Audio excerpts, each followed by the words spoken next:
Welcome to Excel Magic Trick number 212. Hey, if you want to download this workbook and follow along, click on my YouTube channel, then click on my college website link, and you can download the workbook, Excel Magic Trick 211 to 214. Hey, in this trick right here, we have a little data set. And all we want to do is extract records that match this number right here for mobile phone. Now, in our last one, we had a complicating factor. This one, there is no complicating factor. It's just that number.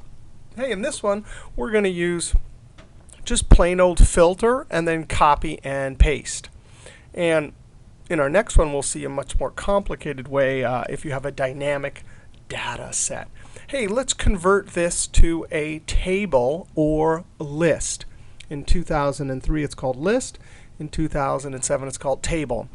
With your cursor somewhere in your data set, and there's blanks all the way around, in 2003, Control L. It asks you, because I'm in 2007, it says, do you want a table? I got headers. Click OK. In 2007, you Control T. And then you have your little drop downs here. We're going to click on this and click Select All. And we're going to just select the one we want. There it is right there. Click OK. Filter hides.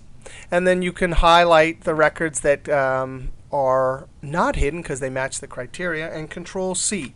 Notice how the dancing ants are dancing just around the visible cells. That's different than like subtotals. Now I want to paste it right here. Control V. What happened here? I did it in the basic series. I did a video and I pasted it over here. What's happening? And I forgot to mention it. What's happening here is some of the rows are hidden. So if you do this trick when you filter and copy, please go somewhere not right next to the data set. Put your cursor, and let's say we'll do it right here. In fact, I'm going to Control Z, get rid of that. Now I'm going to come here and Control V. So there we can see our records that are met.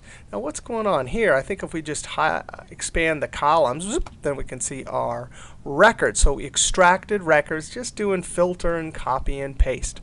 All right, see you next trick.